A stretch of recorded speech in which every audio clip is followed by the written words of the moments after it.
So if we're feeling exceptionally rich one day, what is the absolute most amount of money that we could spend on one Warhammer 40K army list?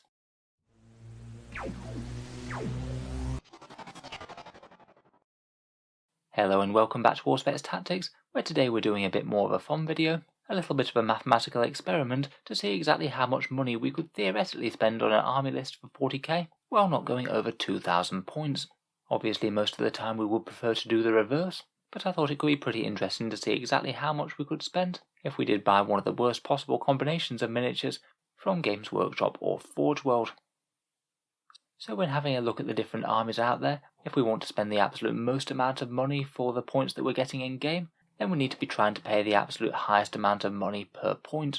I thought for the purposes of the experiment, we'd have a few basic rules, such as not buying anything that's purely for aesthetic purposes, and if we buy any kits then we need to use 100% of all the miniatures within there, including any special weapons or things if the unit has to be modelled with them. I thought it could be fun to take a look at some of the well-known worst offenders from Games Workshop. Beasts of Nurgle are only 35-point models, but you'll be paying £27.50 or $44 from them, $1.25 per point. Orc mech guns are basically the same. Equipped with smasher guns, they're only 40 points and $50 per model. Genestealer Cult Acolyte hybrids are really quite similar as well. We'll be paying $1 per point there. They're only 8-point models, and they do have the advantage that you can have basically an entire army of them. And Adamex Cerberus Raiders are also very cheap and very pricey, $1.25 per point. Really though, I think that most people who are familiar with 40k know that there's an entire army from Forge World that just stands on an entirely different level in terms of the price for the amount of models that you get. We are of course talking about the Death Corps of Krieg, where if you want some disturbing gas mask cavalry, you're going to be paying £75 or $117 per 75 points, throwing them into an entire another league of $1.56 per point. So let's see what we can do with these Kriegsmen. So here we have my first attempt at a Death Corps of Krieg I am very rich army list. If you want to signal to everyone else that you've got loads and loads of money to spend, then this one could be for you. To make the battalion and brigade detachment work, we do have to have a few HQs.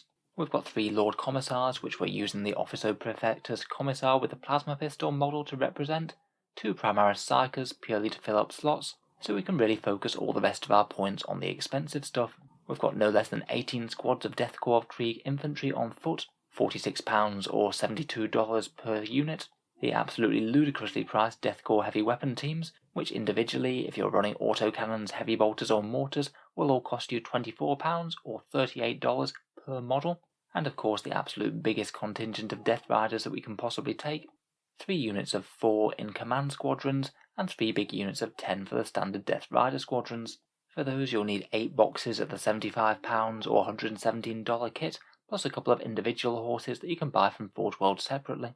You could potentially even stretch the points cost for the infantry a little bit further using conscripts if you use the standard Death Corps infantry to represent them. There's no official models, so I don't really see why you couldn't. This gives us a grand total of $2,745 or £1,750 sterling. However, we can still get a little bit better than that. Because those heavy weapon teams are just quite so crazily costed, we can sub out a few Death Corps infantry squads and throw in a whole bunch of heavy bolter teams. I am just amazed that per model it costs the same as 3 regular Astra Militarum heavy weapon teams, which are already fairly expensive models for the points in the first place. If we go for that tactic, we even have a few points left over to introduce a Death Corps command squad and a Death Corps marshal, which are a little bit worse value than the Primaris Psychers, and that brings this army list up to a whopping $3,130 or just shy of £2,000 sterling.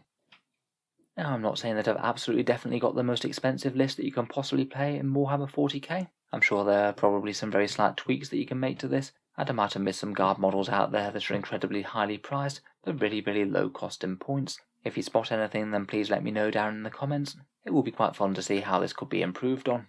It will be quite interesting as well if anyone wants to try and make attempts at making the most expensive list for their own faction. It can actually be a bit of a challenge putting those lists together. With this slightly weird game, you have to balance up whether or not you want to make the detachments work better with cheap characters, to focus on bringing the really expensive stuff in droves, or make the characters more expensive, and then maybe not be able to spam the exact units that cost the most.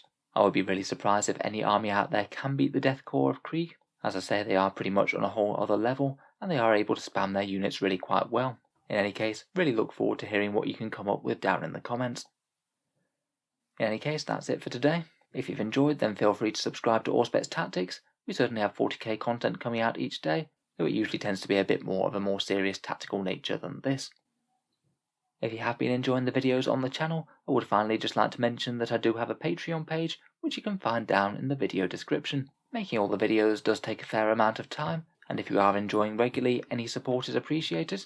Channel patrons do get a fair few advantages, such as seeing videos early, voting on regular polls to see what sort of things come next, and automatic entry into the regular prize giveaways with a chance to win some big model kits. If any of that sounds good to you, or you'd just like to help support, then the link is down in the video description. In any case, a massive thank you for listening, and I'll hope to see you guys next time.